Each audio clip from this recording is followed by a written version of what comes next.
Next, we need to talk about connecting our devices to connect to a network. This one is an example here of a LAN and a WAN connections. And your home network can consist of laptops and tablets that connect wirelessly to your home's router. A network printer connects using an Ethernet cable to the switch port on the home router. Maybe the home router connects to the service provider cable modem using an Ethernet cable. And the cable modem connects to the internet service provider's network. Next, we can look at a central branch connections. And some of the devices that may be connected there is you may have corporate resources like your file servers and your printers. So we have our servers, we may have printers, we have desktop PCs and voice over IP phones that connect to layer 2 switches using Ethernet cables. We have laptops and smartphones that connect wirelessly to the wireless access points. The wireless access points connect to switches using Ethernet cables. We may have layer 2 switches that connect to an Ethernet interface on the edge router using Ethernet cables. An edge router is basically a device that sits at the edge or boundary of your network and routes between the network and another, such as a LAN and a WAN. The edge router connects to a WAN service provider, that's your ISP, and the edge router also connects to an ISP for backup purposes. You may have your central site devices, and in this instance it connects desktop PCs, voice over IP phones to layer 2 switches using Ethernet cables.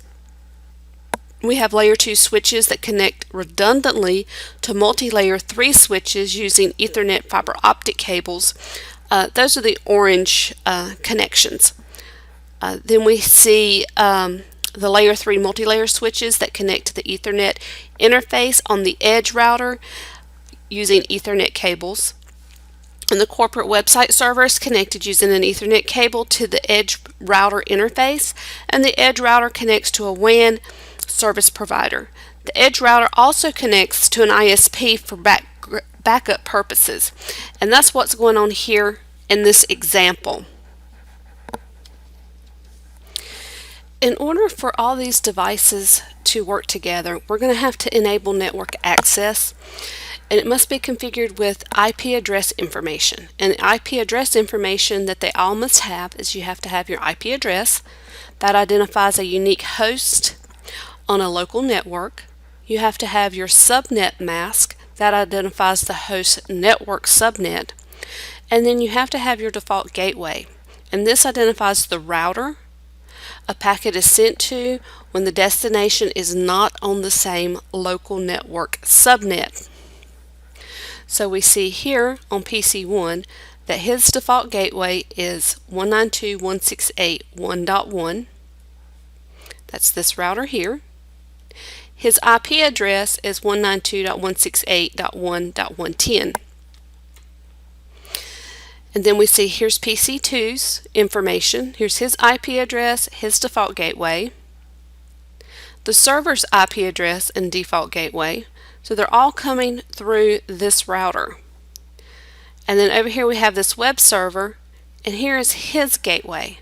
So all this information between these three routers, if they're using the Cisco, the CEF, they've already learned each other's best path for information. One of the things you need to make sure that you do as you're developing your network is you need to make sure you have good documentation of your network addressing. The network documentation should include at least the following in its topology diagram and addressing table. You need your device name. You need your interfaces.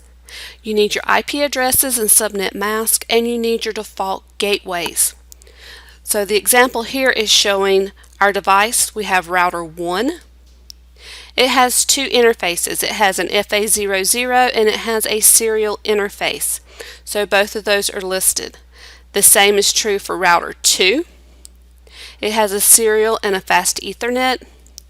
You see your PCs. They don't have an interface other than their NIC, but they do have a default gateway, and that is where they're connected to the interface on their router.